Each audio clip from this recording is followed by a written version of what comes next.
이제 우정민 간사님한테 보통 이렇게 저에게 연락이 옵니다. 연락을 합니다. 연락이 와서 오는 주일 설교할 본문이랑 제목 그리고 기도의 찬양을 알려달라고 합니다.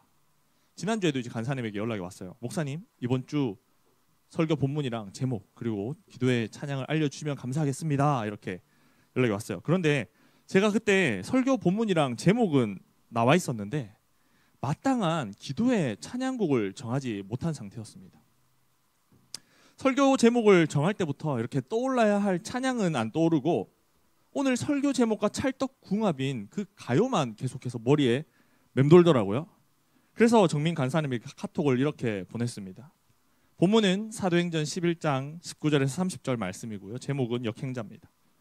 그리고 기도의 찬양은 흐르는 강물을 거꾸로 거슬러 오르는 저 힘찬 연어들처럼입니다. 이렇게 보냈어요. 혹시 여러분 이 노래 아십니까? 여러분 어떻게 알아요? 어떻게 시작하죠? 흐르는 강물을 거꾸로 거슬러 미안해요. 제가 연습을 한다고 했는데 이게 오늘 아침부터 목을 너무 많이 썼더니 잘 안 되는 것 같아요. 다시 한번 해볼까요? 다시 한번. 욕심 나는데. 네.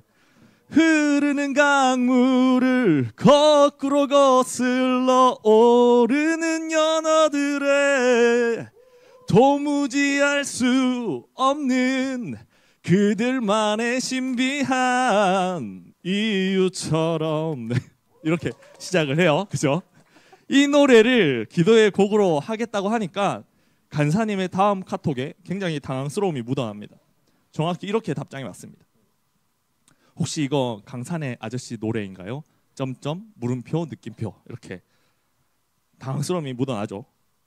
만약에 우정민 간사님이 거기서 흔쾌히 네 알겠습니다 했으면 오늘 기도의 찬양은 강산의 아저씨 노래를 했을 텐데요. 네. 간사님의 반응을 보니까 무리가 있을 것 같았습니다. 그러니까 오늘 갑자기 기도의 찬양이 궁금해지죠. 그래요. 그 강산의 가수의 그 노래 제목처럼 연어는요. 강에서 태어나서 물길 따라 흘러가 바다에서 살다가 산란기가 되면은 물길을 거슬러서 다시 태어난 강으로 돌아옵니다. 그리고 다시 돌아온 강에서 알을 낳고 그리고 그 기운을 다해서 죽게 되죠. 이 과정이 너무 드라마틱해서 많은 사람들에게 영감을 주곤 해요. 연어들이 어떻게 자기가 태어난 그 강으로 돌아가는지는 아무도 모릅니다. 아직까지도 미스터리라고 합니다. 그런데 분명한 것은 이들이 고향으로 돌아가기 위해서는 힘겹게 물결을 거꾸로 거슬러야 한다는 거죠. 그리고 폭포를 거슬러 가지고 튀어오르는 그 연어들의 모습은 그야말로 장관이 아닐 수 없습니다. 어떻습니까, 여러분? 여러분들은 이런 연어와 같이 흐르는 강물을 거꾸로 거스르는 힘겨운 삶을 살기 원하십니까? 참 아다르고 오다르죠. 강산의 형님은 그 모습을 힘차다고 표현을 하는데 제가 봤을 때는 굉장히 힘겨워 보이거든요. 여러분 순리대로 살면은 참 편합니다. 왜 우리가 굳이 역행해야 될까요? 좀 힘차 보이겠다고 힘차게 살겠다고 우리가 굳이 강물을 거슬러야 합니까? 거슬러야 할까요? 물론 연어들이야 그 새끼들이 안전한 환경에서 태어나게 해주려고 강물을 거슬러 올라갑니다. 그런데 그리고는 기운이 다해 죽죠. 누군가에게는 그것이 굉장히 장렬해 보입니다. 그런데 오늘날 저처럼 이렇게 회의적인 사람들에게는 오히려 그 모습이 비참해 보입니다. 바다에서 이렇게 새끼들 낳아도 어떻게든 적응해서 살겠죠. 걔네들도 어떻게든 적응하겠죠. 기왕 물길 따라서 너른 바다로 나온 거 한평생 마음껏 바다에서 뛰놀다가 그저 편안히 여생 마무리하면 안 되냐는 거죠. 좀 너무 의인하나요? 지금 제가 연어를 불쌍하잖아요. 그죠?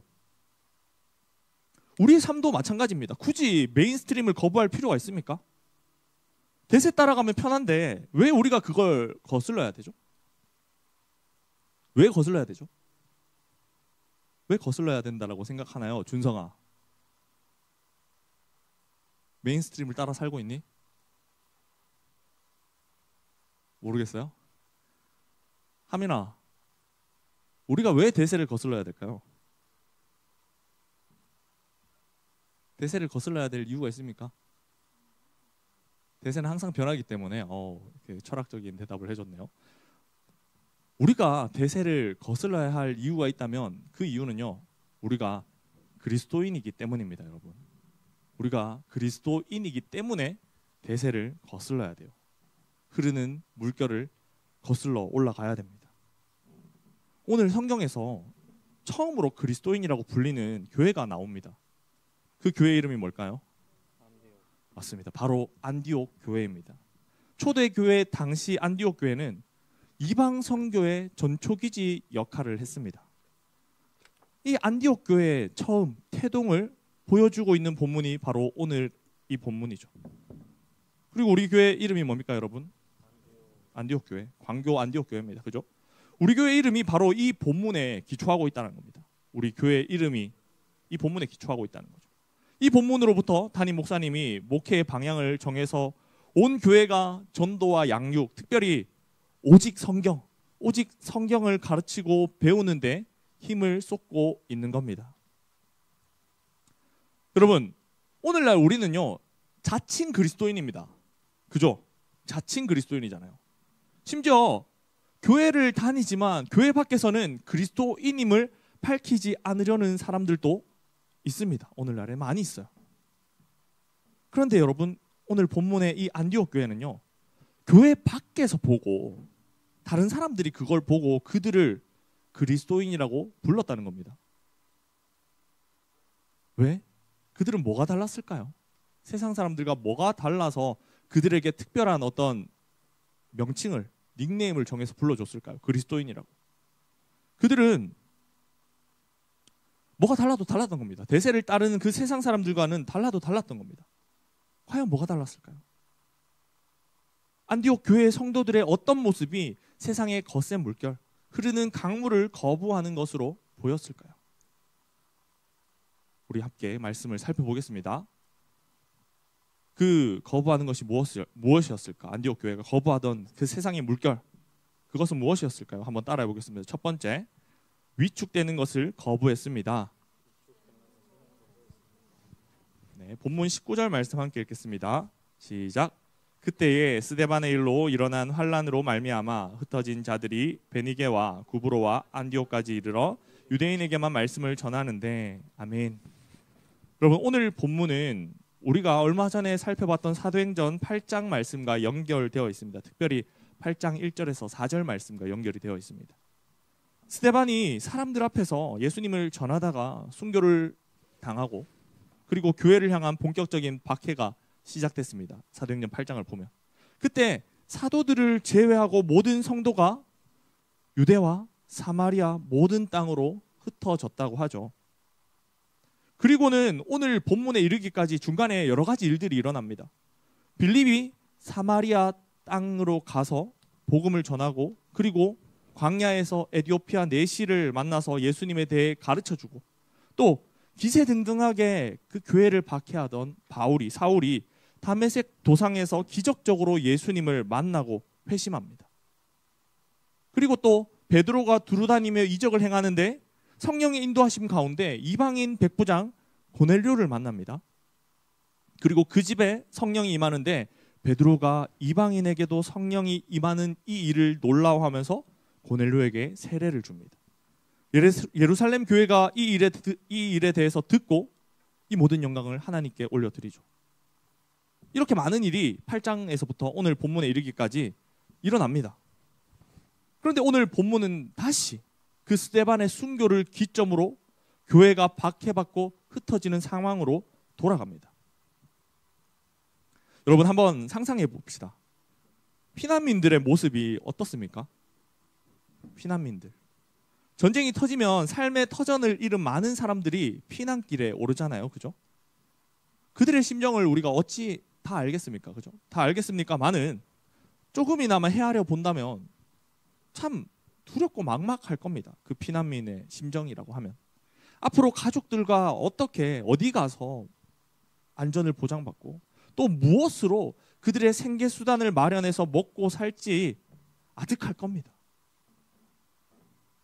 여러분 큰 박해와 핍박을 받아서 흩어지는 그 예루살렘 교회의 사람들의 상황이 이와 크게 다르지 않을 거라는 거죠. 어디 갈 곳이 있어서 갑니까? 예루살렘에 있다가는 다 죽게 생겼으니까 정해진 곳 없이 정처 없이 떠나는 거죠.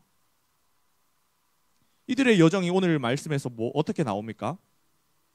먼저는 제일 먼저 나오는 도시 이름이 어디예요? 말씀 보고 있습니까? 자, 흩어진 자들이 먼저 베니게로 이동을 합니다. 베니게는 항구 도시예요. 해양 도시.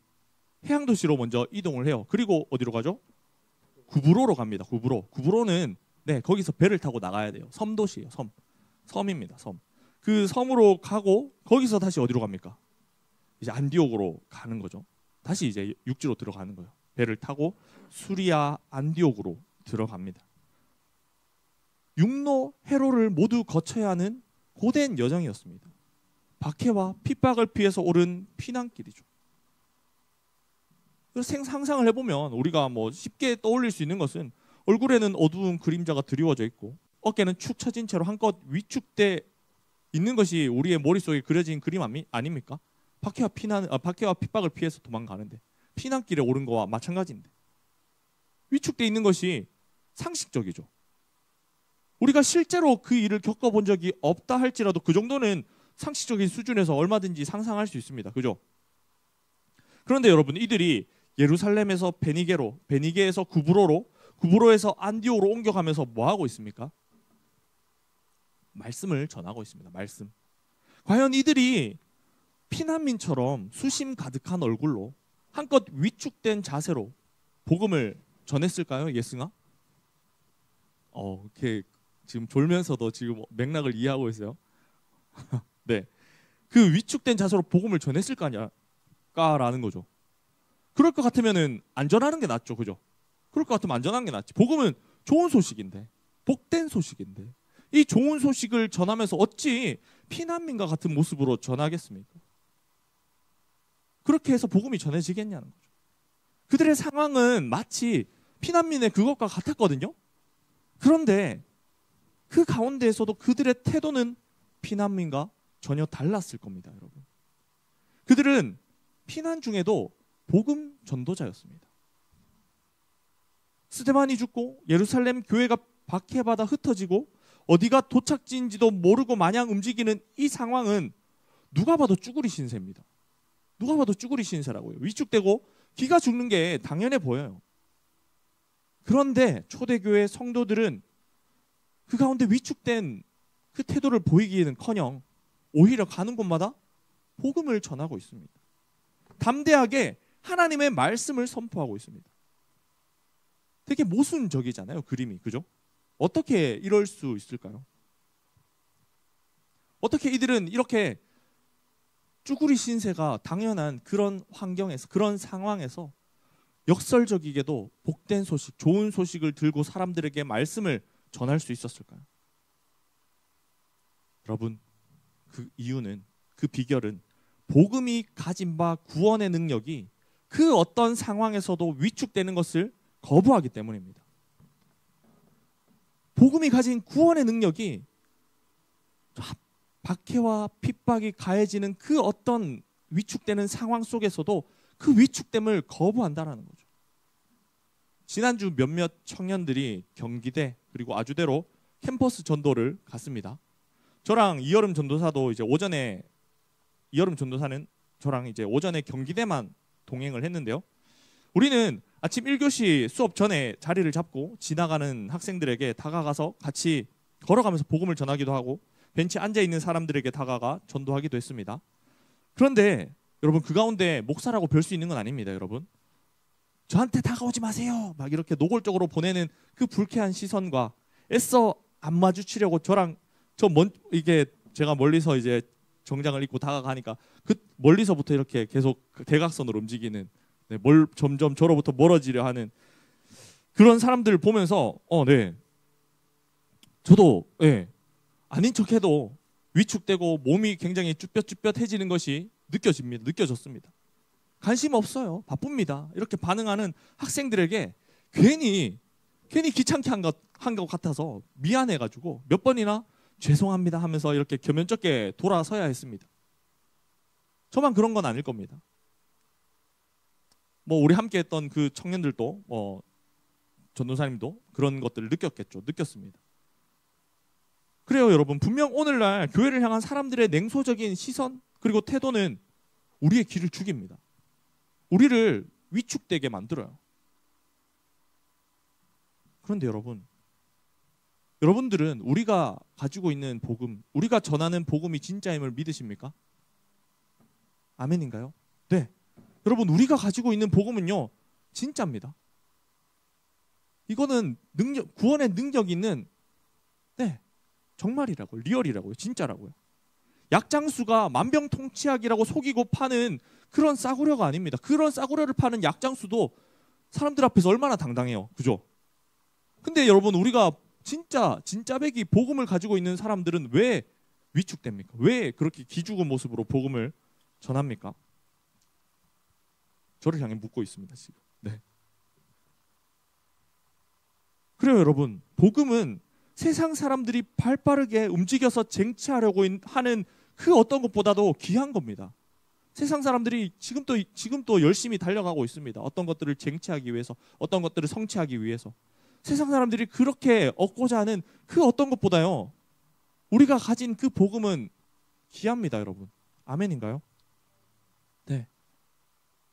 그러므로 복음은 이를 위축시키려 하는 그 어떤 상황에도, 이를 기죽이려 하는 그 어떤 시도들에도 굴하지 않습니다. 이 복음을 가진 우리가, 이 복음을 전한 우리가 그 어떤 기죽임도 위축시키려 함도 거슬러야 하는 줄 믿습니다. 오직 복음으로 말미암아서 세상에 대해 담대해지는 우리 청년들 되기를 축복합니다. 네. 그리스도인으로서 우리가 거슬러야 할 세상의 물결은 무엇인가? 두 번째, 한번 따라해 보겠습니다. 우리는 익숙함을 거부해야 합니다. 우리 20절 말씀 함께 읽겠습니다. 시작.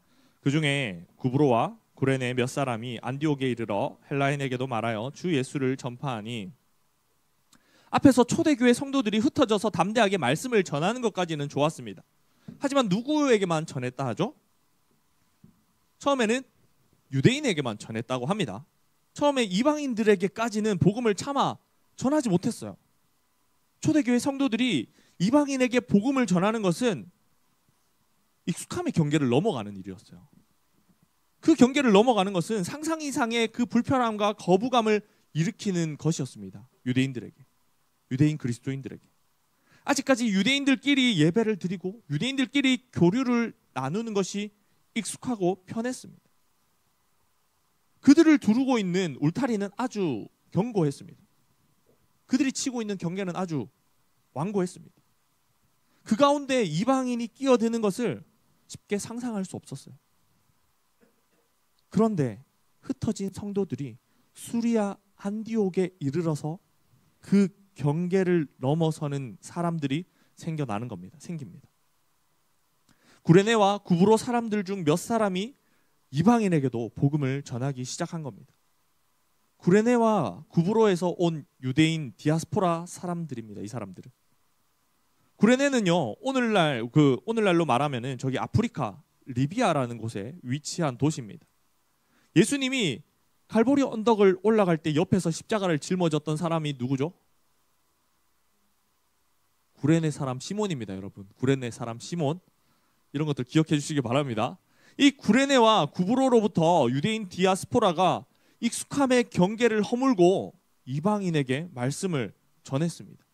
그러자 어떤 일이 일어납니까? 21절 말씀 우리 같이 읽겠습니다. 시작. 주의 손이 그들과 함께 하심에 수많은 사람들이 믿고 주께 돌아오더라. 아멘.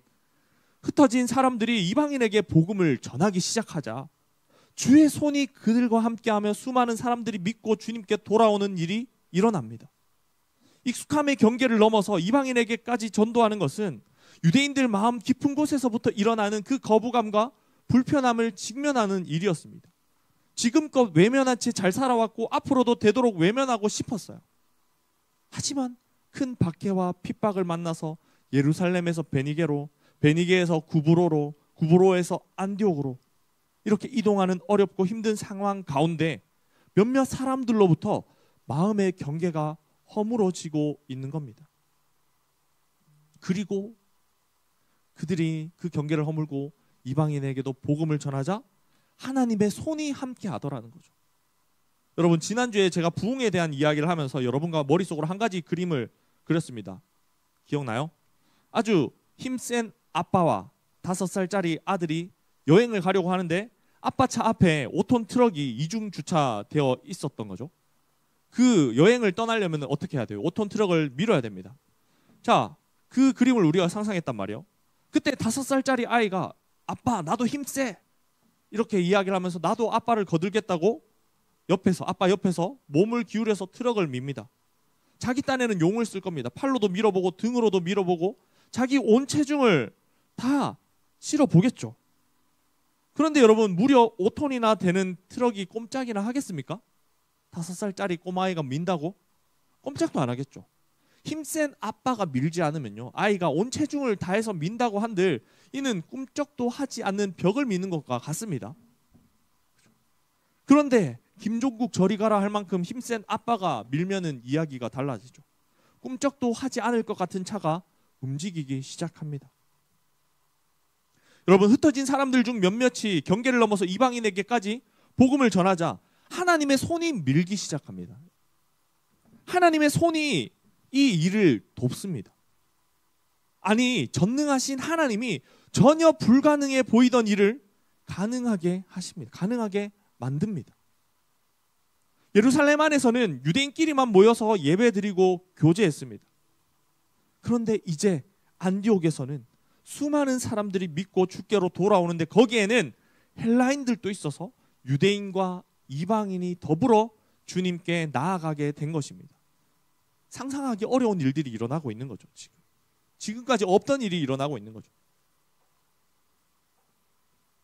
여러분, 우리의 안전지대는 어디까지입니까? 여러분의 안전지대는 어디까지입니까? 우리가 가지고 있는 익숙함의 경계는 어디까지입니까? 교회에서는 교회 모드로, 그리고 교회 밖에서는 세상 모드로 쉽게 이렇게 모드 전환하는데 익숙해져 있지는 않습니까? 우리가? 나는 세상에서 아무런 저항감 없이 살아가길 원하고 거부감과 저항감을 무릅쓰고 교회 밖에 있는 사람들에게 복음 전하는 일은 특별한 사람의 일로 치부해버리는데 익숙해져 있지는 않습니까? 오늘날 사람들이 갈수록 교회에 대해 부정적인 반응들을 보이니까 그들에게 다가가 괜히 전도하는 것은 오히려 교회 이미지를 깎아먹는 일일 뿐이다. 교회를 향한 불편한 시선과 반기독교적인 정서를 강화할 뿐이다. 이렇게 내가 전도하지 않고 있는 것을 합리화하는 데 익숙해져 있지는 않습니까? 그러면서도 하나님의 손이 나를 도와서 나의 진로 문제, 나의 학업 문제, 나의 관계 문제, 나의 결혼 문제 등등을 해결해 주시기만을 기도하는 데 익숙해져 있지는 않습니까? 여러분, 우리가 언제까지고 불편하지 않을 만큼만, 거북스럽지 않을 만큼만 믿음 생활을 해야 할까요? 어느 순간에는 직면해야 된다는 거죠. 익숙함의 경계를 넘어가야 된다는 거죠. 불편함과 거부감을 무릅쓰고 내 시간을 내놔야 되고 내 물질을 내놔야 되고 내 자존심, 내 체면을 내려놔야 됩니다. 나만 겨우 믿는 정도로 근근히 신앙생활을 하는 것이 아니라 교회 안에서도 선한 영향을 공동체의 지체들에게 끼쳐야 하고 나아가서는 교회 밖에서도 그리스도를 전하며 복음의 영향력을 행사해야 합니다. 여러분, 그리할 때에 하나님의 손이 익숙함의 경계를 넘어서 내가 하고자 하는 그 일을 밀고 나가는 것을 볼 수 있습니다. 하나님의 손이 미는 것을 볼 수 있다고요. 여러분, 이를 보기 원하십니까? 아무도 아멘이라고 대답하지 않네요. 아무도 이 일을 보고 싶지 않습니까? 하나님의 손이 나를 도와서 밀고 가는 그 일을 보고 싶지 않아요? 보기를 원합니다, 여러분. 여러분들이 보기를 간절히 소망합니다. 여러분들이 그러므로 익숙함의 경계를 넘어가는 자들 되기를 축복합니다. 자, 그리스도인으로서 우리가 거슬러야 할 세상의 물결은 무엇일까? 세 번째입니다. 한번 따라해 보겠습니다. 우리는 나 홀로만 빛나는 인생을 거부해야 합니다. 네, 나 홀로만 빛나는 인생을 거부해야 합니다. 오늘 본문에서 안디옥 교회 가운데 서로 동력하는 모습이 지속적으로 그리고 연쇄적으로 나타나고 있습니다. 우리 22절에서 24절까지 말씀을 함께 읽겠습니다. 시작. 예루살렘 교회가 이 사람들의 소문을 듣고 바나바를 안디옥까지 보내니 그가 이르러 하나님의 은혜를 보고 기뻐하여 모든 사람에게 굳건한 마음으로 주와 함께 머물러 있으라 권하니 바나바는 착한 사람이요 성령과 믿음이 충만한 사람이라 이에 큰 무리가 주께 더하여 지더라. 아멘. 예루살렘 교회가 안디옥 교회에서 이방인들이 이제 복음을 듣고 믿는 자들이 많아졌다 이 소식을 전해 듣습니다. 예루살렘 성도들이. 이에 예루살렘 교회가 누구를 안디옥 교회로 파송하죠? 바나바를 파송합니다. 여러분, 바나바를 안디옥 교회로 파송을 해요. 무슨 의도로 보냈을까요? 예루살렘 교회가.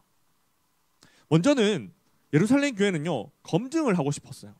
비록 10장에서도 이방인 백부장 고넬료가 베드로에게 세례받는 일이 있었어요. 지금까지 전례 없던 일이었기 때문에 이방인들의 회심이 과연 신학적으로 문제가 없는 것인지, 네, 그때도 한번 검증을 했었고요. 베드로가 그 사람들 앞에서 설득을 했었고요. 그리고 오늘 또 지금 이 일이 안디옥 교회에서 일어나니까 예루살렘 교회가 이것을 확인하고자 바나바를 보낸 겁니다. 그리고 바나바가 가서 보니 어떻습니까?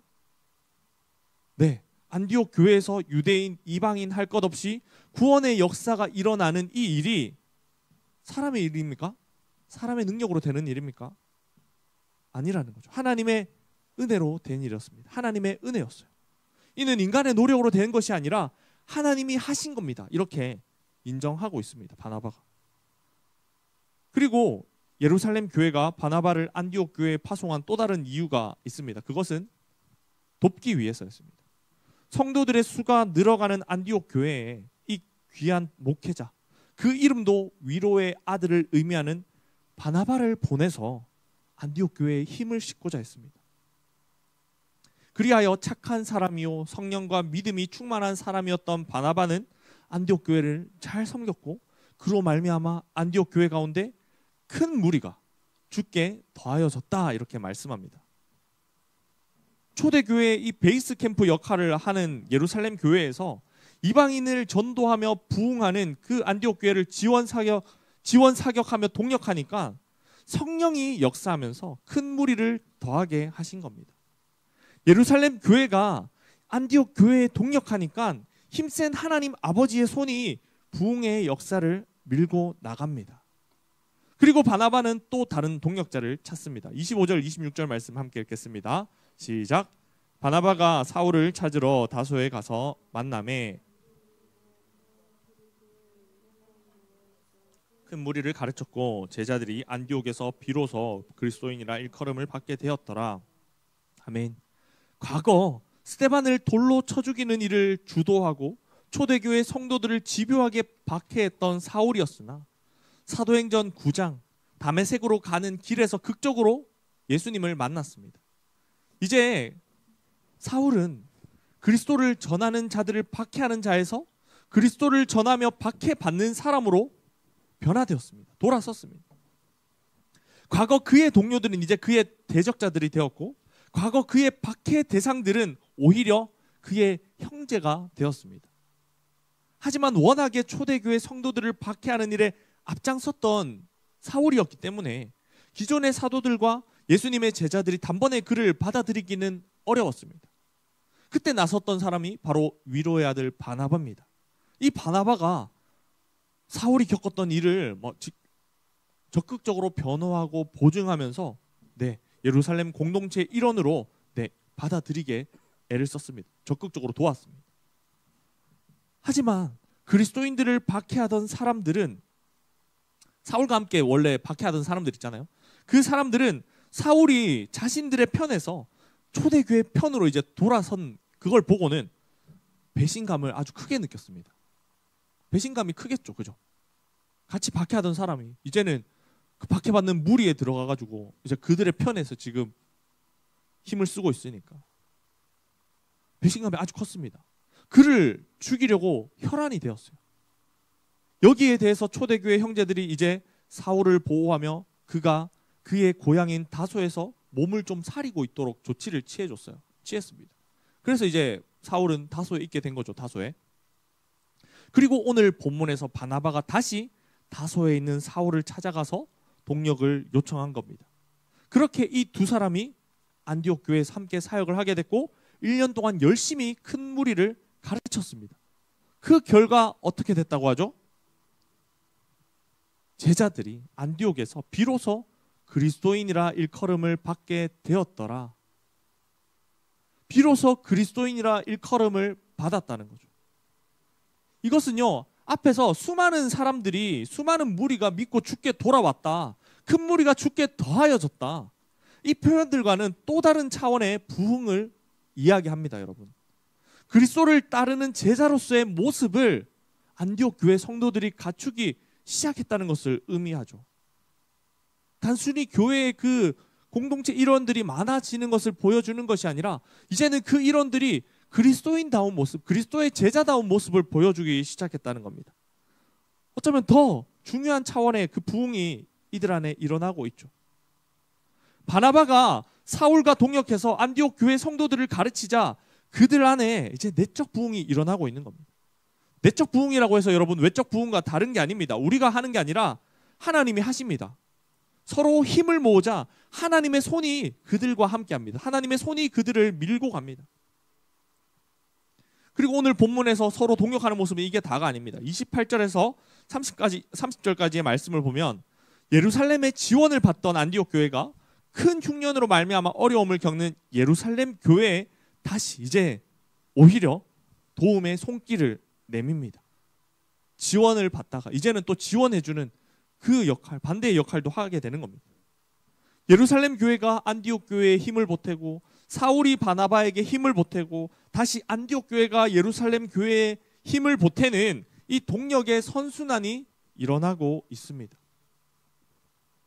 그리고 서로 동력하는 모습이 이처럼 나타날 때에 크신 하나님이 그들 가운데 큰 힘을 더하여 주십니다. 1 더하기 1이 2가 아니라 10이 되고 100이 되고 1000이 되고 만이 되는 역사를 주님께서 초대교회 가운데 베풀어 주십니다. 여러분, 우리에게 이처럼 서로 동력하는 모습이 나타나기를 소망합니다. 서로 다르지만 그것이 우등과 열등이 되지 않기를 바랍니다. 빌립보서 2장에서 말씀하는 것처럼 마음을 같이하여 같은 사랑을 가지고 뜻을 합하여 한 마음을 품어 아무 일에든지 다툼이나 허영으로 하지 말고 오직 겸손한 마음으로 각각 자기보다 남을 낮게 여기고 각각 자기 일을 돌볼 뿐더러 또한 각각 다른 사람들의 일을 돌보는 그런 모습이 우리 가운데 충만히 나타나게 되기를 간절히 소망합니다. 우리는 여러분 그저 백지장을 맡을 뿐이지만 이를 통해서 주께서 산을 옮기시는 것과 같은 그런 큰 능력을 우리 가운데 나타내시기를 소망합니다. 말씀을 정리하겠습니다. 2022년에 올해의 책에 선정되며 재작년과 작년 오랫동안 베스트셀러에 이름을 올리고 있던 책이 있습니다. 바로 오늘 설교 제목과 같은 역행자라는 책이죠. 이 책의 저자는 인생에도 공식이 있다라고 말을 합니다. 그렇게 말을 하면서 그 공식을 따라서 유전자, 무의식, 자의식의 울타리를 넘어서면은 세 가지로부터 자유를 얻을 수 있다라고 이야기를 해요. 혹시 이 책 읽어본 청년 있나요?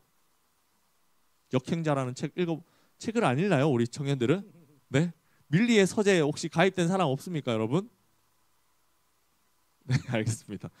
네, 책을 좀 읽읍시다. 캠페인 이제 다가오는데 책 읽어야죠, 그죠? 네, 이 세 가지 울타리, 유전자, 무의식, 자의식의 울타리를 넘어서면은 세 가지로부터 자유를 얻을 수 있대요. 그것은 바로 뭐냐면 돈과 시간과 정신으로부터 자유할 수 있다, 자유를 얻을 수 있다, 좀 더 자유로운 인생을 살 수 있다는 거죠. 어디에 뭐 시간에 얽매이지 않고 돈에 얽매이지 않고 막 이 정신의 그 피폐해진 어떤 정신의 그 영향 아래 있지 않고 자유함을 누릴 수 있다라는 이야기를 합니다. 책을 보면 실제로 굉장히 좀 도움되는 부분들이 있어요. 실용적인 있어요. 하지만 여러분, 베스트님을 감추는 그런 안타까운 현실 속에서 여러분 세상으로부터 참다운 그리스도인이라 일컬음을 받아야 되는 그런 일들이 일어나야 되는 줄 믿습니다. 여러분, 여러분들이 그렇게 참다운 그리스도인이라 세상에서 인정받는 일들이 일어나야 할 줄 믿습니다. 이를 위해서 오늘 말씀 속에서 안디옥 교회 성도들이 보여줬던 것처럼 우리 솔라시 청년들이 복음에 대해서 위축됨을 거부하는 자들 되기를 축복합니다. 믿음 생활 가운데 익숙함의 경계를 넘어서는 그런 자들 되기를 여러분 축복합니다. 그리고 마지막으로 나 홀로 그 빛나는 인생을 거부하면서 빌립보서 2장의 말씀을 붙들고 서로 동력하는 자들 되기를 축복합니다. 아멘.